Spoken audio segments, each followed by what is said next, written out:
So, microservice, wherefore art thou microservice?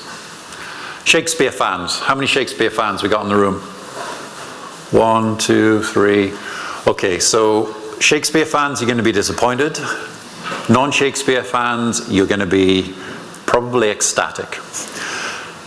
That's about as close to Shakespeare as we're going to get in this talk. I am not going to deliver it in prose. I did think about doing that, and then I realized I've got 1,001 better things to do, so I won't be doing that. What I am going to do is I'm going to share to you some practical experience that we've had at Not on the High Street when we've been developing out our microservice strategies. So I work as an engineering evangelist. I'm not really sure what that means. I think it kind of just means that I kind of just wander around telling people stuff that I've read in books and stolen from other slides. It's a pretty sweet job though. But Not on the High Street. Not on the High Street are a pure e-commerce. We're based in West London. We're currently trading around £160 million per year. So that's, you know, we're a reasonable sized business. We really depend on our systems. If we lose our servers, we're not making any money. If we're not making any money, there's plenty of unhappy people. So where we've come from on a journey is that we started out 10 years ago. And originally we had a very simple PHP application. The PHP application wasn't even transactional. So as people started turning more and more to the internet, it was time for the business to slightly pivot. We needed to get more away from just being a catalog company and be more of an online retailer. So we rewrote our application. We rewrote it in Ruby on Rails, and that served us very well for a number of years. But as the application grew, so did the complexity of the business. The code got kind of crufty, and we found that it wasn't really serving what we wanted to do, so we had to take a different approach. The approach we decided to take was to move to microservices, and most people were super excited about that. Some people were a little bit apprehensive about that, but it's given us many really amazing things in the way that we can now work and we can do business. So we currently are working in Ruby, we're developing services in Java, we're using Swift, we're using Go. I mean, pretty much whatever of the latest hipster tech comes along, we'll be jumping on that bandwagon. And we can do that, and we can do it with safety because of the way that we've set up all of our infrastructure and all of our patterns and our practices to enable us to be polyglot, to enable us to kind of be able to replace systems and rewrite them as and when we need to do. So a friend of mine tweeted this the other day. Tech speaker bios always say deeply passionate about the cloud. However, he would love to read that ambivalent about the cloud, love the paycheck. Right, well, I love my paycheck, as does most people, but I'm not ambivalent. I can't even say that word. I love the cloud. And the reason I love the cloud is because it allows me to be able to get on with my life. Because if you build well sort of engineered systems and well architected systems, you can concentrate on spending that paycheck and spend less time glued to a terminal. One of my first jobs when I first started out working in this industry, and that was around 21 years ago, was to rewrite a piece of software which rebooted an NT server every 24 hours. Thankfully, you don't really need to do that anymore. But with microservices come modern challenges and differences that are akin to the blue screen of death. So what are we going to cover today? So I want to talk to you a little bit about service discovery. We're going to look at some server-side patterns for service discovery, some client-side patterns, and I also want to look at some fault tolerance patterns, which I think are incredibly important as well. So let's have a look at a bit of context. So in a traditional application, services need to call each other. Now with a monolithic application, they're doing that through procedural calls, method calls, and all of that is happening internally. The classes know exactly where they are because they're compiled together. With SOA, what we do is we kind of break out those classes into separate services. So we're starting to distribute the system. But with SOA, the location of all of those services is generally known. Now, Daniel mentioned this morning in his keynote, he said two things, right? He said, microservices are easy, and building microservices is hard. I'm kind of agreeing with him there. I think the key thing is knowledge, right? So I think what I'm going to try and share with you is some information that helps you to make microservices easy. So let's dive straight in. Client and server-side discovery. So this might look at how your system works. You've got multiple instances of a service. They could be running on different boxes. So then you've got a client. The client needs to know which service to contact. So how is it going to do that? Again, with SOA, we've said that the location of those services is pretty much well known. With microservices, you're kind of in a world like this, right? Where's Wally? Where is my microservice? And what you need to sort of find Wally is service registration and discovery. So there's a couple of different methods you can use for service discovery, and traditionally DNS has been there. Now DNS has got a couple of advantages. It's simple, it's well understood. Pretty much everybody's already got it in their stack somewhere. But the disadvantages are things around TLS and how you update it. Now TLS is one of the main problems because microservices tend to be highly mobile. You know, they'll be moving them around. You don't necessarily control a location of which box they're running on. That's one of the benefits. So where we've got the benefit of dynamic scale, but with dynamic scale comes the problem of discovery. So DNS I wouldn't necessarily recommend as a pattern to use for microservice discovery, but it can be useful. And I'll talk about CONSUL later on. And CONSUL integrates quite nicely with DNS, but traditional DNS, I'd give it a bit of a wide berth. So dynamic service registries. What are dynamic service registries? So these are keeping the location of your microservices known. They're sort of giving you a method to be able to do this discovery. And they're updated a lot more frequently than the likes of DNS. So there's a few sort of applications out there on the market at the moment. These I think are some of the most common that you'll find. So we've got Zookeeper, CONSUL, EUREKA, which is from Netflix, etc.d, and Sky DNS. So Zookeeper was built out of the Hadoop project.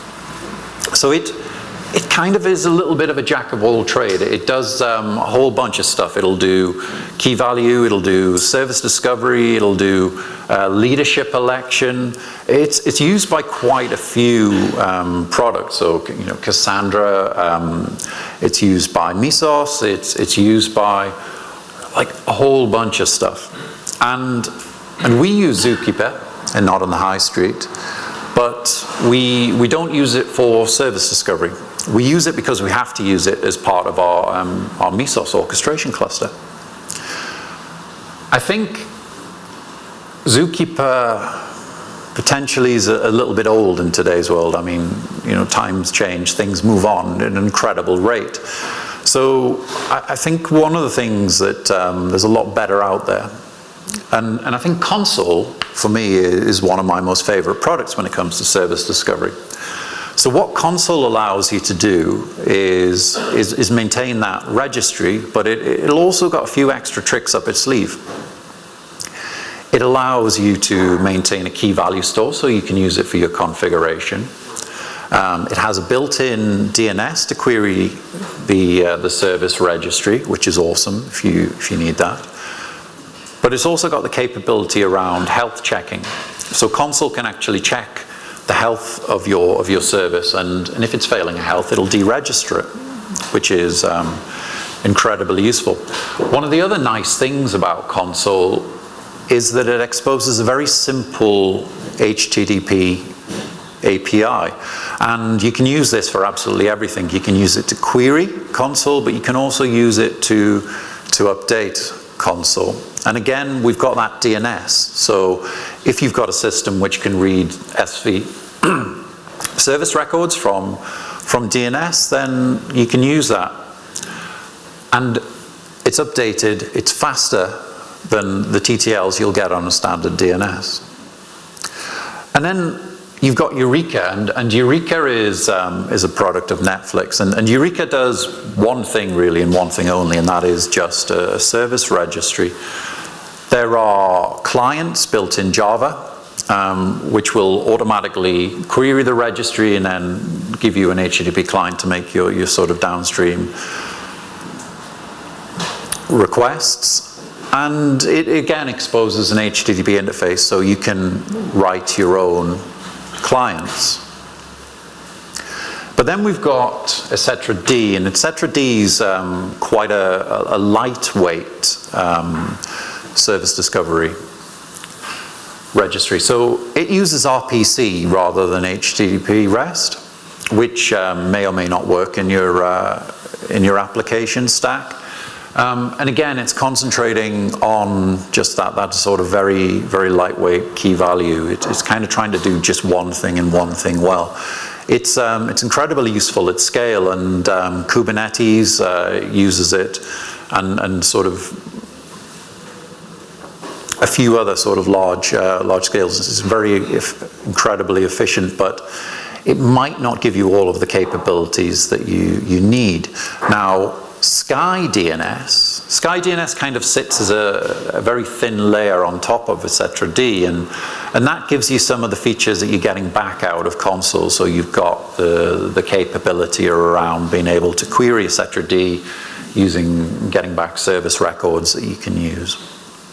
And it also implements an HTTP API. So if you want your clients to do service discovery that way, you can do it.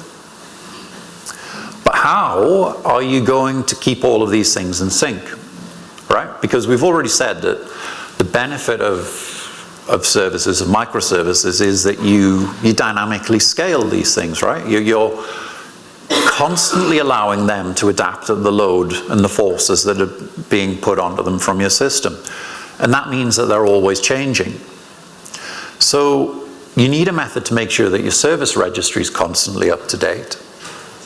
And there's a product called Registrator, and I really like Registrator. Registrator is a very lightweight application. It sits on your Docker host, runs as a container, and it's listening to the events from the Docker engine. So as a new container is launched, Registrator picks up on that, and it will then update the back end. So in terms of the back ends, it supports etc.d, SkyDNS, it supports I think Zookeeper and CONSUL, and you can write your own plugins for it. It's a great product. So we've got our registry sorted. We need some patterns on how we're gonna use this registry and how we're gonna do the discovery.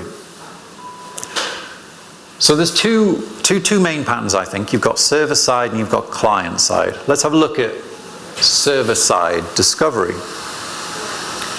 So with server side discovery, what you may have is you may have a client which could be an API gateway, it could be a service router, you might have built something in Nginx or an HA proxy, but ultimately it's kind of like your gateway through to your services.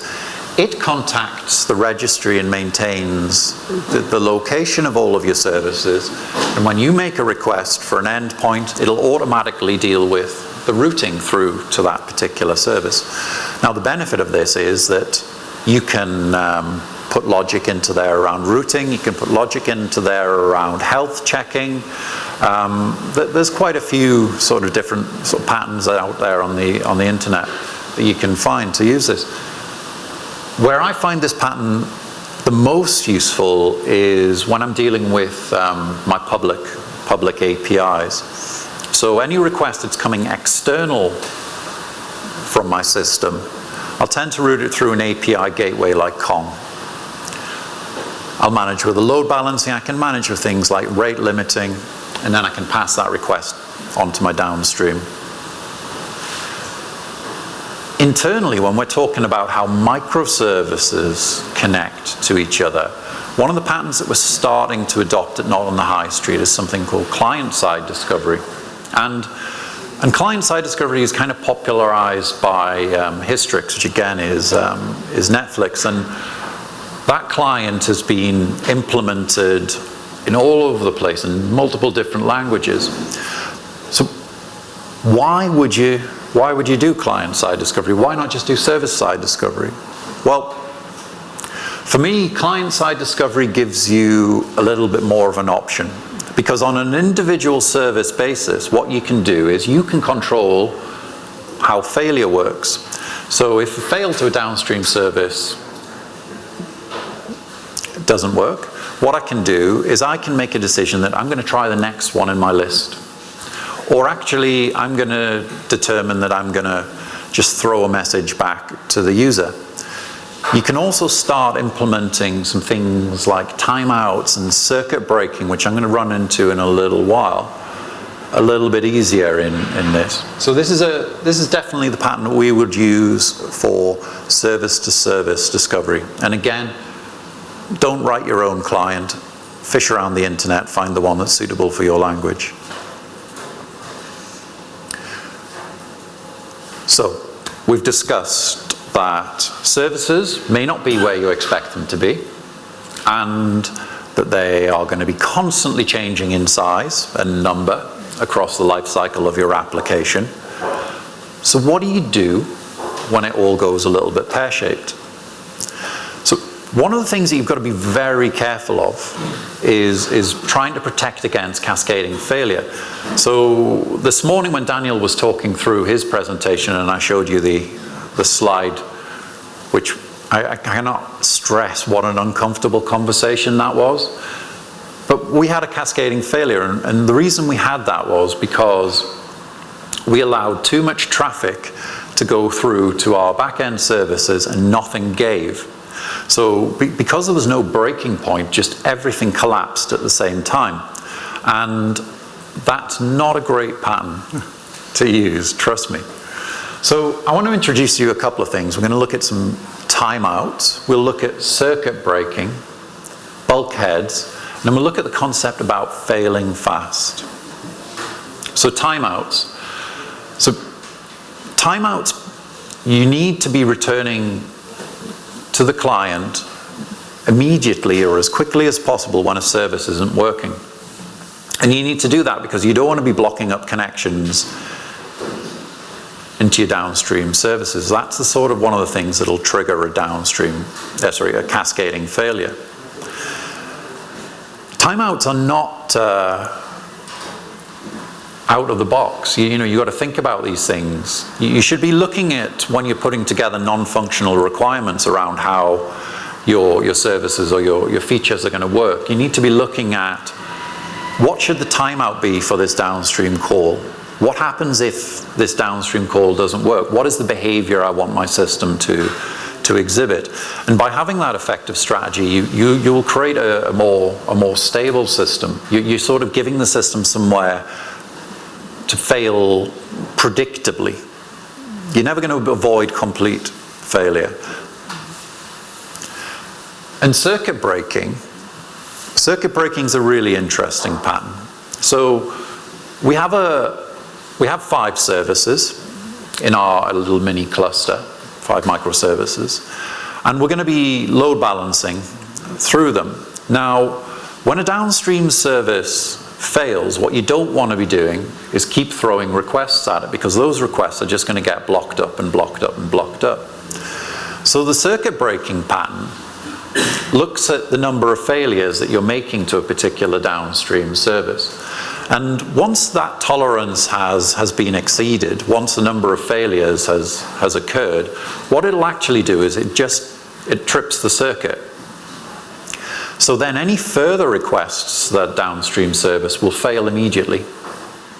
Now that's protecting both your downstream, but it's giving you the capability to give your client, your upstream, a faster response. You're failing faster. So with the circuit breaker pattern again, that once a certain period of time has elapsed, the circuit breaker goes into a half-open state. And in a half-open state, it'll actually allow you to make one more request to that downstream. If it fails, it immediately trips the circuit. There's no need to wait for the fault number to sort of hit tolerance again. If the circuit, if that call succeeds, then the circuit is closed and everything can continue as normal. Now, if you use circuit breaking with timeouts, then this is an interesting thing, because what a circuit breaker is telling you is that the downstream is not available. What a timeout is telling you is that there's a potential problem. So by using those two things together, that gives you a really sort of effective pattern. And again, things like the Hystrix library, you know, it's got all of this stuff in the box for you. You don't need to manage this yourself. Just pick up the work on somebody else and roll with that. And I think bulkheads are another interesting pattern around protecting yourself. So you're always going to have an essential service, something that is needed by the system. For us, it's things like payments. If we can't take payments, then we're in real trouble. We're not making any money. And assuming we've got three services, we've got foo, bar, and bars. And both foo and bar call bars. Now, what happens if bar is my essential service? It's the one that I really can't do without. But what happens if foo goes rogue? So foo starts throwing a bunch of requests down into bars, and it takes it out of the picture. It makes it unavailable. That means that bar is going to start failing. Now that's bad, because bar is my payment service. So what you can do is you can start looking at implementing bulkheads into your microservices. So you start doing something like this. I might have two different instances of bars, but I'm reserving one of them purely for bar. So that means that no matter what foo does, I'm always going to be able to have my payment route. And again, how you sort of figure out what you need to do around that is all around where you're going to determine to let your system break when it's under high load. And you've just got to kind of pick the key component parts out of your system. So fail fast. I love this picture.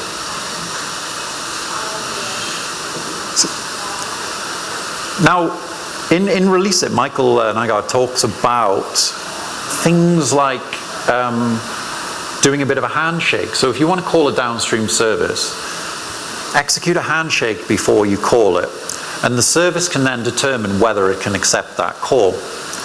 Now that's a nice idea, but I think in terms of if you're looking at the overhead of an additional call, that's not particularly a great place to be, because we're going to make the assumption that actually the majority of the time our systems are behaving correctly, right? Well, maybe. But I think there is something in that as a pattern, and one of the things I think is interesting is looking at the capability for a service itself to determine on whether it can handle a request. So look at some of the very simple metrics. Connection pools exhausted. Right, so you've got two options. One, you can wait for the connection pool to have a new connection available, and then you can make service the request. Or actually, you know you've got a cluster of services. You might just say, connection pool's exhausted, I can't deal with this request. Throw a failure straight back to the client. Now the client is then empowered to determine what it wants to do with that. We've talked about circuit breaking. We've said that actually using client-side discovery puts the power back into your service in terms of how you're going to handle the business logic of that. So that's actually quite an effective pattern. What if the service, the first thing it did when you make a request to it is, can I handle this request?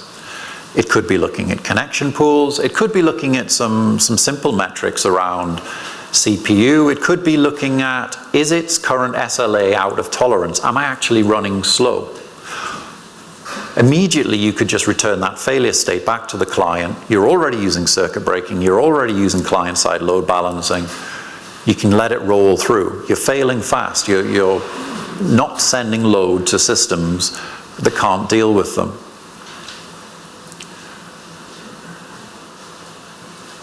And again, around microservices, so there's this argument that's, if you're just building something quick, if you're kind of trying to test something out, if you want to prototype something, if you don't really know what the scale of your system's going to be, then just build a monolith. So I think there's merit in that argument, because there are three frameworks which generally cause us the most pain. One is managing build and deployment. Then we've got container orchestration, and of course what we've just been talking about around service discovery. So I think build and deployment is pretty much a done deal. I think there's Circle CI, we've got CodeShip, we've got a bunch of different tooling out there to allow us, Travis, to manage this. So I'm not sure build and deployment's an argument for not building out microservices. From an orchestration perspective, I think there's a whole bunch of stuff that's really coming into the market now which helps us with that as well. So, you've got Docker Cloud, you've got AWS Container Service, there's Mesos, Kubernetes. And that really leaves us with the problem of how do you do your service discovery? Well, I think there's a couple of very interesting things happening in that space right now. And one of the things I kind of want to leave you with is the possibility that you don't actually have to do this yourself. So you wouldn't write an operating system, but actually quite a lot of us spend a huge amount of time working on things like service discovery. And that's generally because there's not so much off the shelf that we can just use as a SaaS basis. So IBM Bluemix have got some stuff going on around service discovery as a service. And there's a really interesting framework from people at DataWire over in San Francisco. And DataWire is service discovery as a service. So it deals with whatever the dynamic registry is in the back end, but it also puts a nice little twist onto it because you've got the capability to use an open source language that they've sort of worked on called Quark, and that allows you to author your clients. So actually out of the box what you're getting is service discovery that you don't need to deal with, and actually fault tolerant clients that you don't need to write as well. So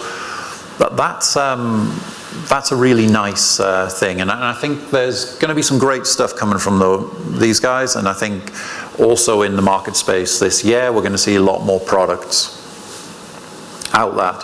So that was a bit of a whirlwind, and thank you very much for listening, and I'm just going to open up the floor for any questions.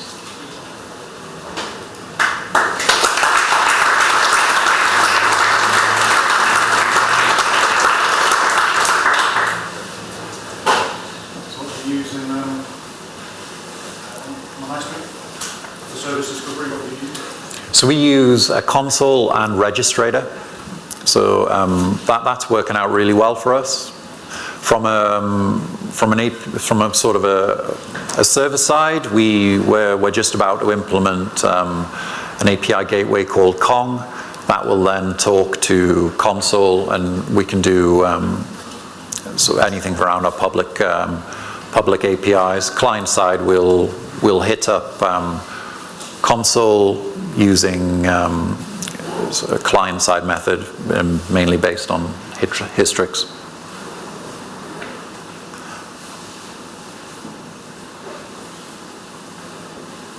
Any other questions? I can't believe I explained that completely clearly. You didn't mention anything about monitoring.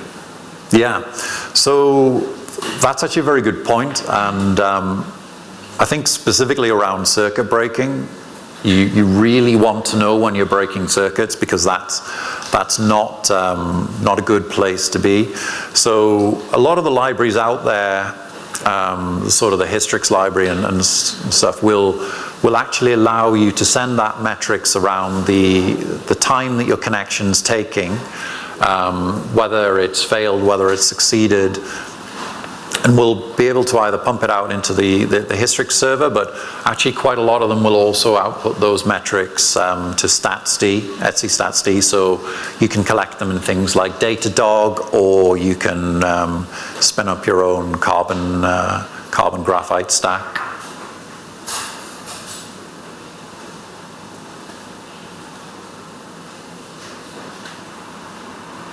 No more questions? Would you ever want to like strip a circuit yourself?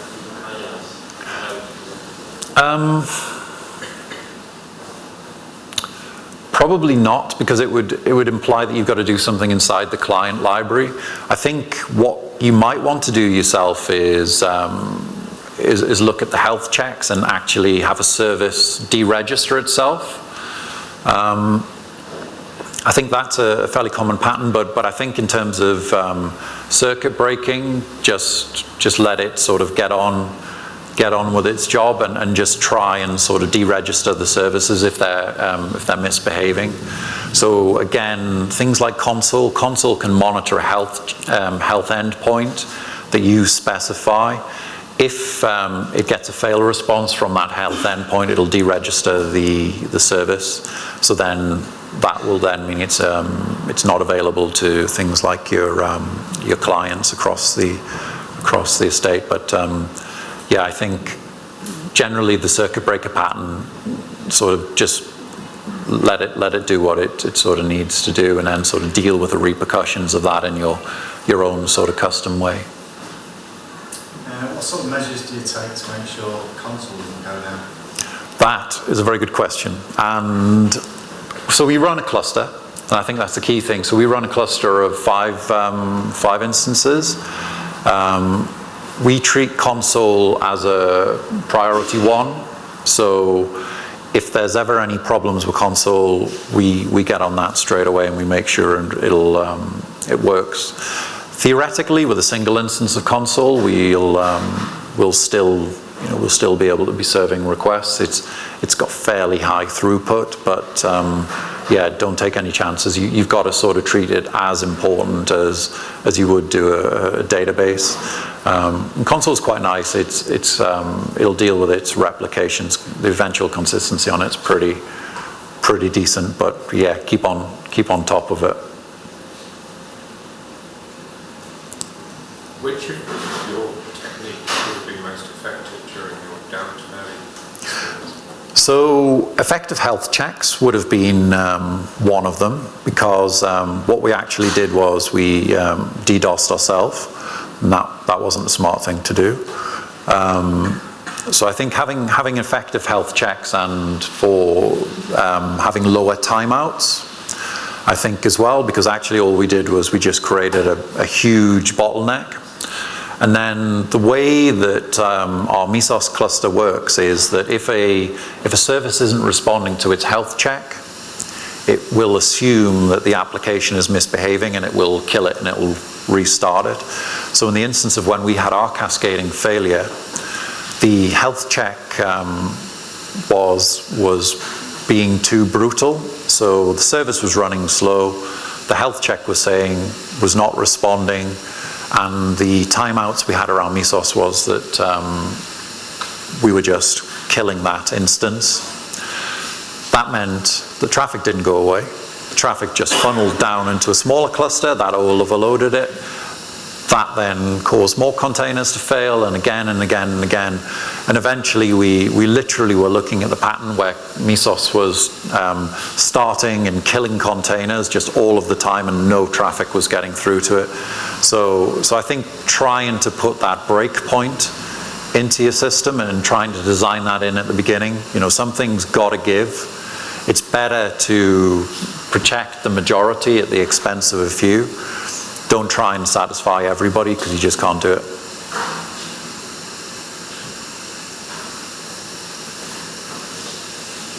Any other questions? How did you manage security of the API gateway? So security, we are currently reviewing. So some of the things that we've always done is using JWT. So the API gateway, is anybody familiar of Death Star security? No? So there was a talk, I can't remember if it was this year or last year, but it was entitled Death Star Security, and the concept was that you build the Death Star, and the Death Star is this unbelievably powerful, planet-destroying machine, completely invulnerable, right? Apart from a kid who can bullseye womp rats in a T-17. Now, you've got to look at your API gateway in the same way. So what we will do is, with our API gateway, for authenticated requests, we get the API gateway to look at the JWT. It looks at the claims in the JWT, and it determines whether the person requesting the downstream actually has permission to contact it. If they don't, it immediately terminates the request. Now, what we don't do is we don't just assume that the API gateway is infallible, because it isn't. There will be an exhaust port in it. So in terms of security, we make sure that all of the services they don't have implicit trust between each other. So we'll pass the JWT between the services, and the service is responsible for determining whether the request is valid, it comes from an authoritative source, and that it can actually execute the request. Some of the other things that we're looking to put in, and we're going to get that done over the next couple of months, is using TLS. So that we're going to only use HTTPS internally between our services. We're going to use self-signed certificates, and all traffic is again going to be trusted. So it'll help if somebody does sort of penetrate our first line of defense, that it'll make them a little bit more difficult to try and, I don't know, refund a whole bunch of payments or something by just being able to sniff some traffic and then curl a RESTful endpoint on the payment service.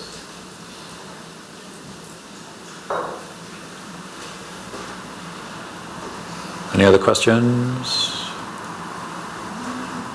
No? Now I've got to say this, but because I love to come and talk about the things that I've learned, but my company pays my wages, and they love me to come and say, hey, we're hiring. So I've said it, and that's satisfied my contract with them for loafing off for the rest of the day. But seriously, if anybody is looking, Not on High Street's a great place. We're a completely polyglot organization, and if you've got any questions about that, or if you've got any questions about the things I've talked about, if you just want to know any more terrible jokes, please hit me up at, you can find me on Twitter, email. You can find some of my open source stuff in GitHub, and thank you very much.